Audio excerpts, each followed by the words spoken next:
다섯 번째 습관, 업적을 쌓아가라. 어떤 궁중 광대가 문득 지금보다 더 나은 삶을 살고 싶다는 마음이 간절해졌다. 광대는 부자가 되어 멋진 여행을 하며 호화로운 삶을 누리고 싶었다. 무엇보다 그는 타인들의 존중을 얻고 싶었다. 하지만 사람들은 늘 그에게 손가락질을 하며 수군댔다. 저기 봐, 저 천한 광대 좀 보라지.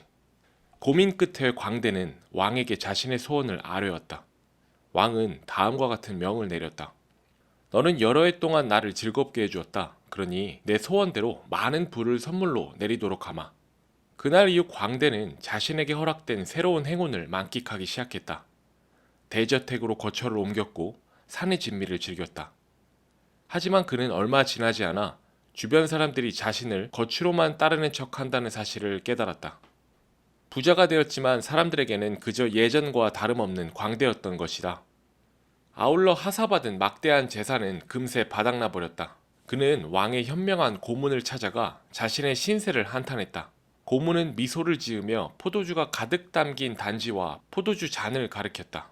저 작은 포도주 잔에 단지에 가득 담긴 포도주를 전부 부을 수 있겠소? 광대는 대답했다. 불가능합니다. 그렇소, 불가능하오. 당신의 그릇 또한 당신의 소원을 모두 담아내기엔 너무 작소.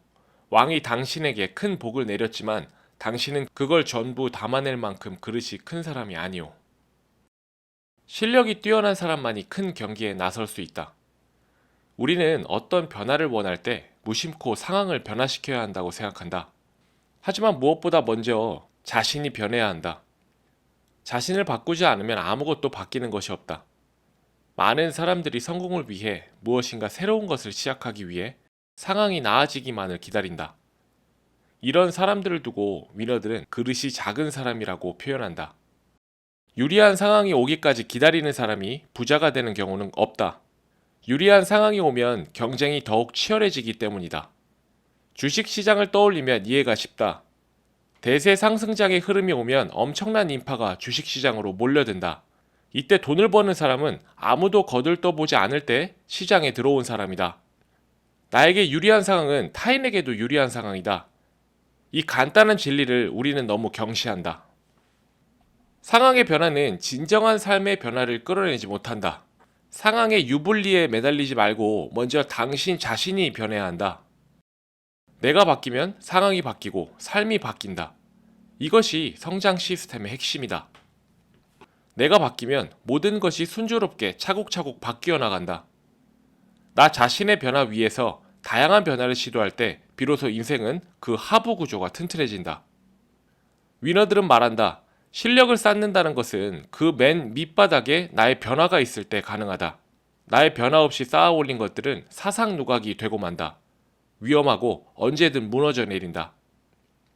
명심하라. 실력이 뛰어난 사람만이 더 큰 경기에 나설 수 있다. 사람들은 대체로 지금 당장 100만 달러만 있으면 평생 돈 걱정 없이 살 수 있다고 믿는다. 이는 큰 착각이다. 평생 돈 걱정 없이 살고 싶다면 일확천금을 노릴 것이 아니라 차근차근 적금을 통해 1만 달러를 모을 줄 아는 사람, 매달 100달러씩 투자할 줄 아는 사람이 되어야 한다. 큰 돈을 버는 사람이 아니라 큰 돈을 모을 줄 아는 사람의 삶이 더 성공에 가깝다는 사실을 잊어서는 안 된다. 그런 사람은 상황에 구애받지 않는다. 비가 오나 눈이 오나 여름이 오나 겨울이 오나 1단계부터 착실하게 자신의 실력과 변화를 쌓아나간다. 위너들은 말한다. 누구나 멋진 삶을 원한다. 하지만 그 멋진 삶을 누릴 자격이 있는 사람은 드물다. 멋진 사람만이 멋진 삶을 얻는다. 당신의 업적은 무엇인가? 성공한 사람에게는 업적이 있다. 업적이란 성취해 놓은 일 또는 이룩해 놓은 성과다. 아인슈타인에게는 상대성 이론이라는 업적이 있다. 베켄바우어에게는 축구라는 업적이 있다. 마하트마 간디에게는 비폭력 저항이라는 업적이 있다. 그렇다면 당신은 지금 어떤 업적을 쌓고 있는가? 이 질문을 하루에 한 번씩 자신에게 던져라. 그리고 답을 찾아라. 답을 찾아내는 순간 당신은 성공한 사람이 되어 있을 것이다. 성공의 6가지 방해물. 나는 이 책을 쓰기 위해 다양한 분야에서 자신만의 업적을 쌓고 있는 위너들을 만났다. 그리고 그들에게 물었다. 그릇이 큰 사람이 되지 못하는 이유는 무엇인가? 위너들은 다음 6가지를 그 답으로 제시했다. 첫째, 오만함이다. 오만한 사람은 질문보다 답변을 좋아한다. 늘 앞에 나서서 자신을 과시한다. 대문호 괴테는 이렇게 말했다. 사람은 누구나 의미 있는 존재가 되고 싶어 한다. 하지만 그 준비를 하고 싶어 하지는 않는다. 모르는 것을 질문하기보다는 아는 것을 드러내고 싶어 한다. 성장하는 사람은 드러내는 사람이 아니라 질문을 하고 배울 준비가 되어 있는 사람이다. 둘째, 무지다. 무지한 사람들의 공통점은 편견을 갖고 있다는 것이다. 그 편견을 통해 세상을 바라본다. 타인의 업적을 운이 좋았다, 시기가 좋았다 등으로 평가절하한다. 하지만 엄청난 실력을 갖춘 사람만이 운을 통제할 수 있다.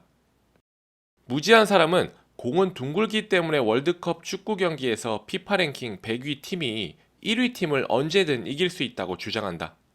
틀린 말은 아니다. 하지만 100위 팀도 한 나라를 대표하는 팀이다. 그들은 엄청난 노력을 통해 국가대표가 된 것이다.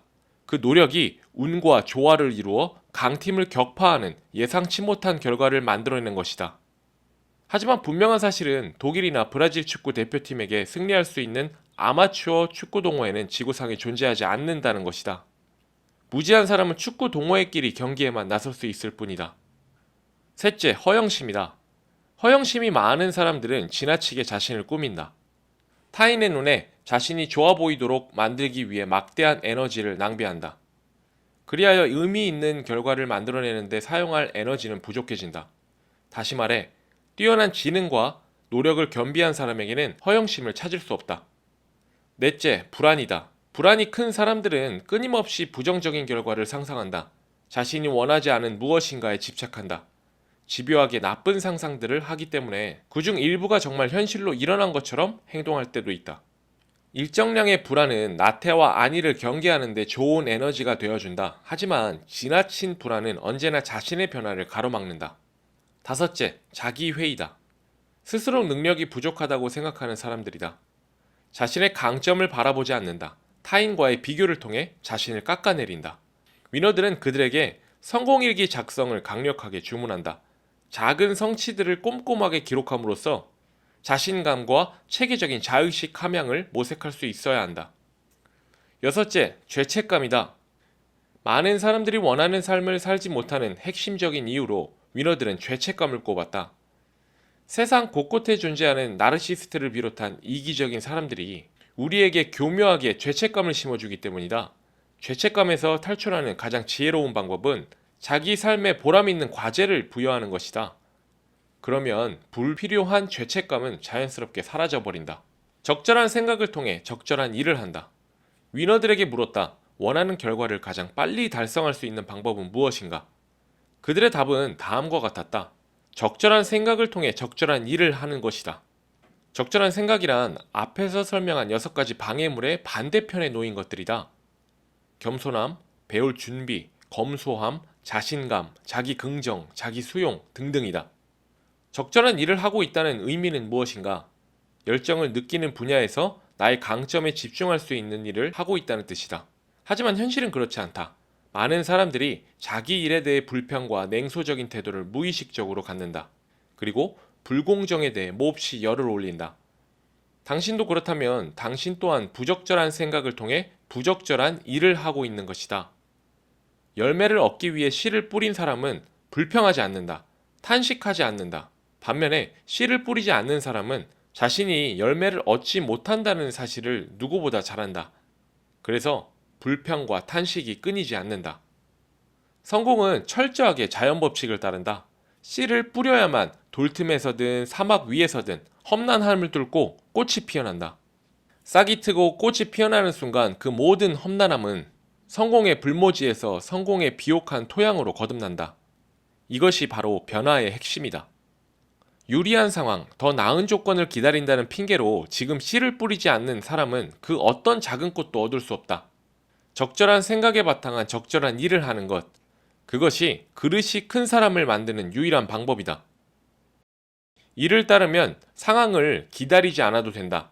이는 불필요한 시간 낭비를 하지 않는 좋은 결과로 이어진다. 그리고 이 좋은 결과가 더 큰 좋은 결과들로 계속 이어진다. 적절한 생각과 적절한 일에 적극적으로 뛰어들면 삶은 절로 좋은 방향을 향해 나간다. 책 갈매기의 꿈을 쓴 리처드 바크는 다음과 같이 말했다. 사람은 누구나 삶을 시작할 때 대리석 한 덩이와 연장 하나를 선물 받는다. 우리는 평생 동안 대리석을 손도 대지 않은 상태로 가지고 다닐 수도 있고 연장을 사용해 멋진 조각품으로 다듬어낼 수도 있다. 성공은 인간의 천부적인 권리다. 이 권리를 마음껏 행사하려면 업적을 차곡차곡 쌓아나가야 한다. 업적을 쌓기 위해서는 가장 먼저 자신의 변화를 도모해야 한다. 그리고 나서 적절한 생각, 적절한 방식, 적절한 일을 수행해 나가는 것이 최선이다. 위너들은 말한다. 당신이 당신의 재능을 완전히 발휘할 때 비로소 이 세상에 당신을 위한 자리 하나가 마련된다.